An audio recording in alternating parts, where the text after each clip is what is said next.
Good morning. My name is Sylvia Green. I'm with Friendship Missionary Baptist Church in Charlotte, North Carolina. Thank you for being with me this morning. Today we're going to read Starstruck, a biography of Neil deGrasse Tyson. In fact, it's the cosmic journey of Neil deGrasse Tyson, by Kathleen Crow and Paul Brewer, illustrated by Frank Morrison. Our universe began with what is called the Big Bang. After millions of years of darkness, stars exploded into being.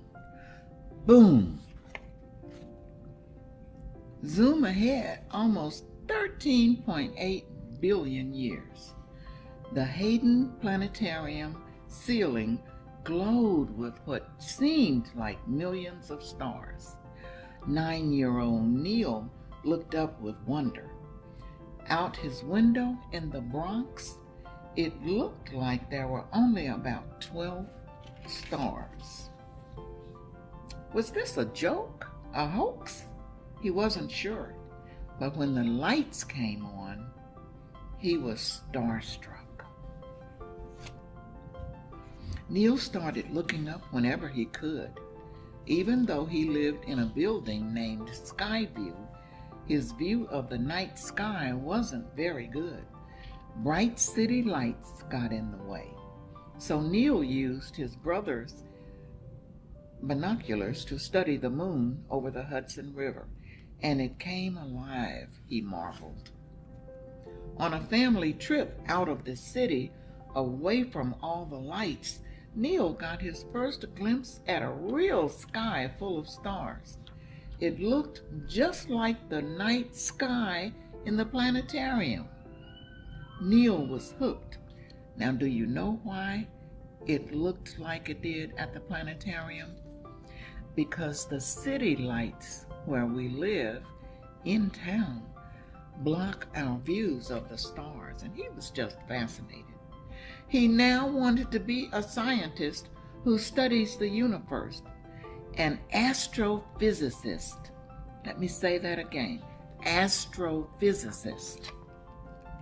Neil's parents weren't rich, but they did everything they could to help him. For his 12th birthday, they bought him books about space and a telescope. His mind began to explode with facts about the stars. The more he learned, the more he wanted to know. To buy a bigger telescope, Neil got a job walking dogs. Neil went back to the roof with his new telescope. Some neighbors were scared. Was this big telescope a rifle? Was he an armed robber? Sometimes they called the police. When the officers arrived, Neil showed them Saturn. He used his favorite planets, moons, and beautiful rings to make the police starstruck too. But at school, Neil wasn't always an A student, and not every teacher was a fan. He laughed too much, and he spent more time having fun than paying attention. Then one teacher saw that every single book report Neil wrote was on astronomy.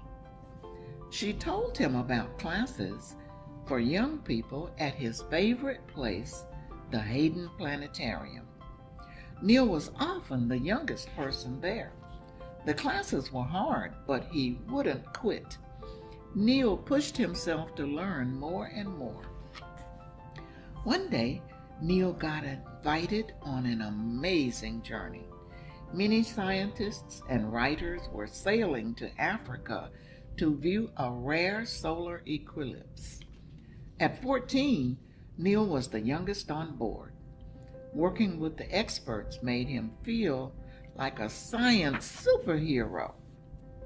Neil's extra studying helped him get into the Bronx High School of Science.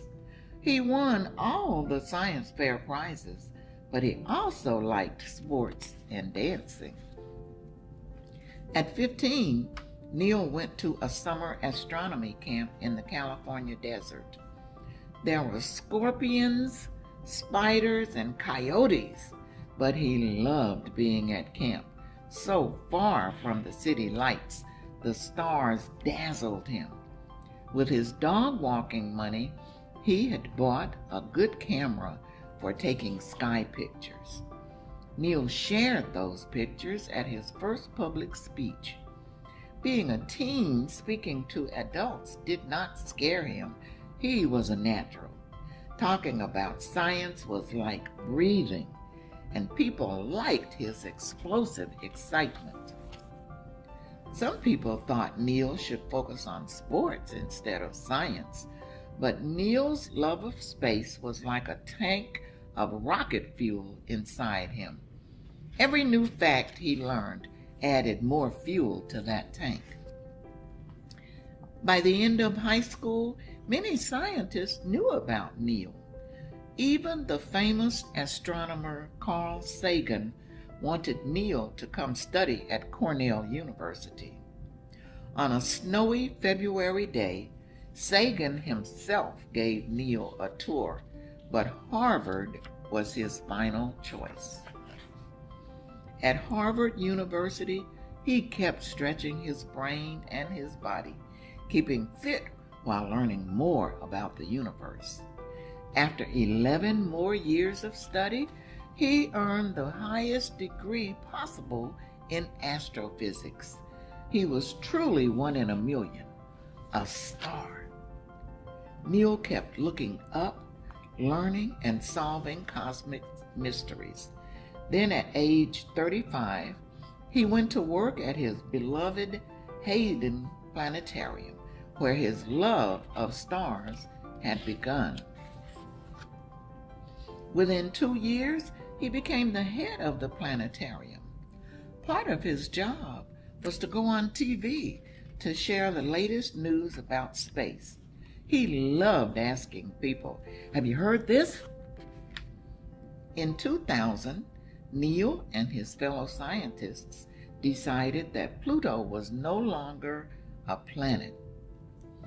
The small, icy object was now a dwarf planet.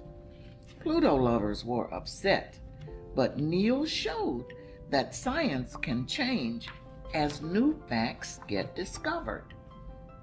Today, Neil deGrasse Tyson is a rock star among scientists.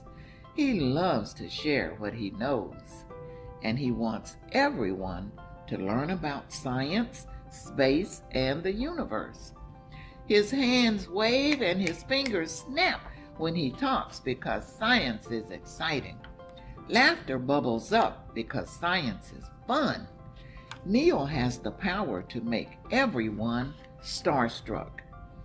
He'll never forget being a small boy, having his mind blown under a starry dome at the Hayden Planetarium. And whenever he goes outside, he still looks up. Everyone should have their mind blown at least once a day. And that is a quote by Neil deGrasse Tyson. Thank you for sharing with me today. I hope you enjoyed it.